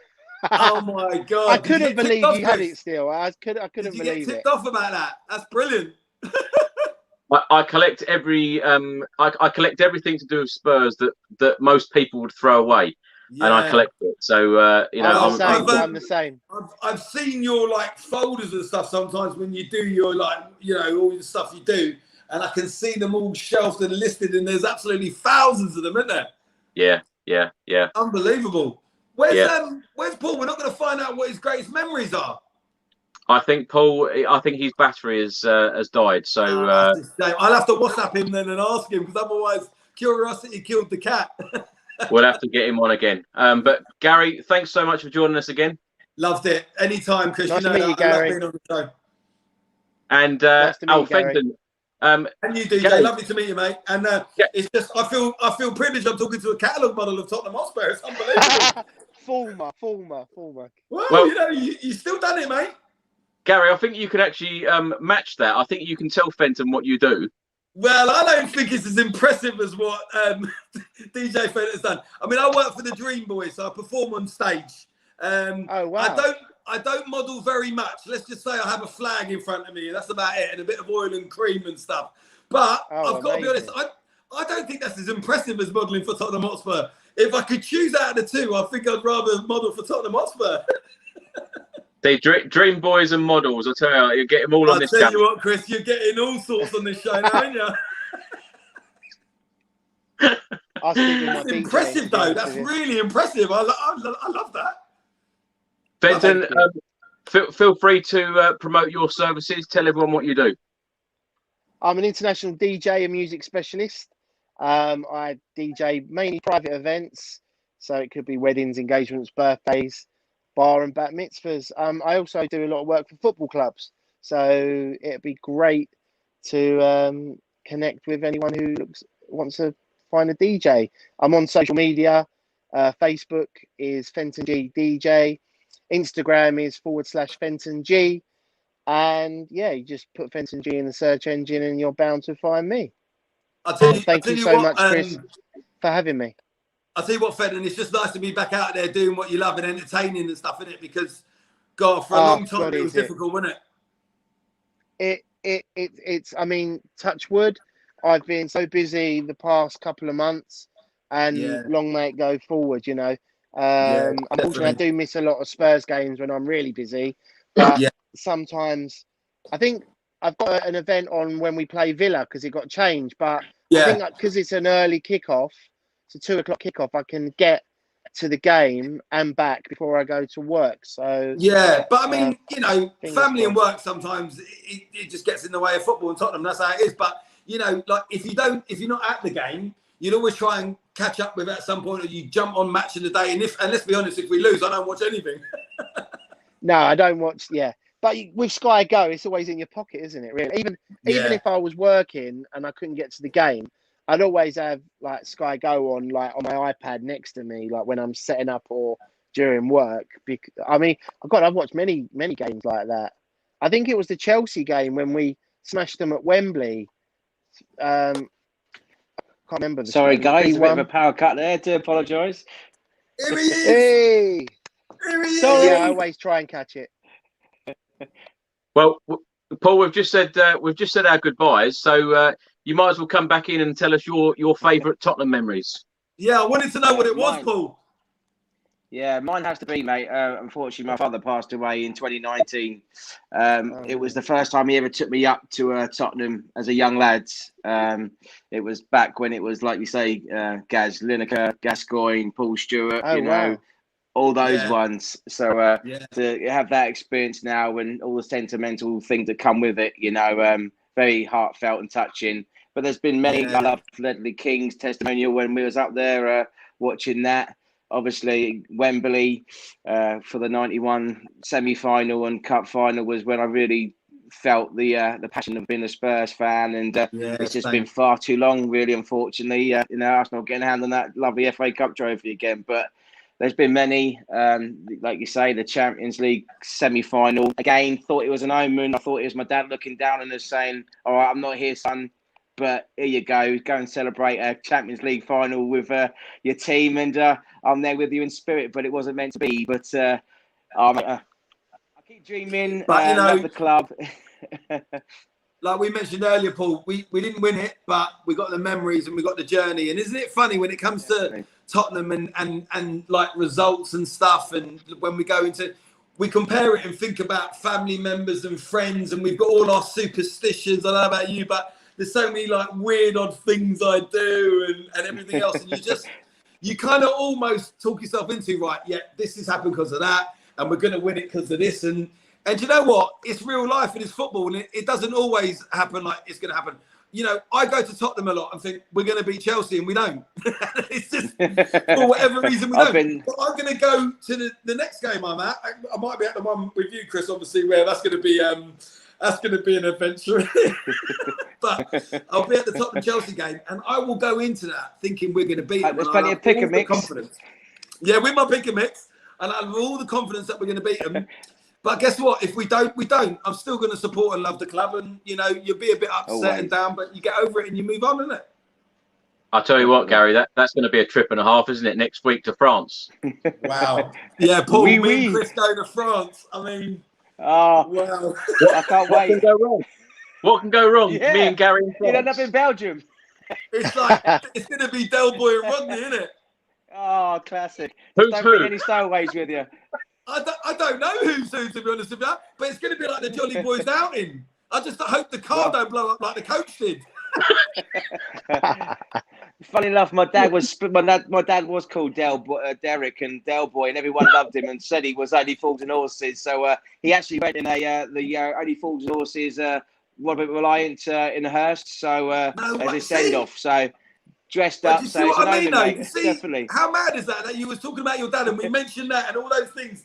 It's football and stuff. It just brings people together and the memories and stuff. Oh, and definitely. Your dad's memory lives on. Do you know what I mean? This is what it's exactly, about, right? mate. What I love about Spurs fans is I go up sometimes when my mates can't join me. You're not alone. You're together. You can speak to anyone up there. Everyone's amazing. They make you feel so welcome. Always chat to you, and I've had the pleasure of meeting you all through it all. And Paul, part of the family. Paul, by the time I leave, I know the whole 64,000 fans in the club because I've spoken to everyone.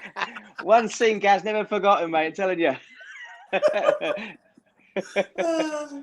That's all good. We've got that to look forward to. We really have. Can't thank you enough, Gary, Paul, and Fenton. Really great talking to you tonight. And can I just say a quick hello? I just saw someone put a message up on there. Paul Kane messaged. Yes, I was in Ibiza with him a few years ago when I was DJing. I met him out there, and he's watching the show. So hi, Paul Kane. Here's another message. Oh, trip San Antonio on our bikes. And I played at a boat party, yeah. I can't remember him supporting Spurs though. I can't. Do you know what it was? That was in about 2013, summer of 2013. It was. So. Yeah, but DJ, if you're in Ibiza, you ain't going to remember very much, are you? Let's be honest. Well, there you go, Gary. Janet's looking forward to the video already. It's gonna be a classic. I mean, we don't know how it's going to end, but it's going to be a classic. And it'll be good. That's going to be some fan cam YouTube video you put up, Chris. Yes. Look out for it. Look out for it. It'll be an entertaining one, I'm sure. Gary, Paul, Fenton, thanks so much for joining us. And thank you so much. Everybody for watching. Thank you for all your comments. Thank you to everyone who subscribes and supports this channel on a regular basis. Let's hope that Tottenham can get our 4th win of this Premier League season, stay top of the Premier League, and even keep another clean sheet. Thanks for watching, everyone. I'll see you on the next video. Come on, you Spurs. Come on, you Spurs.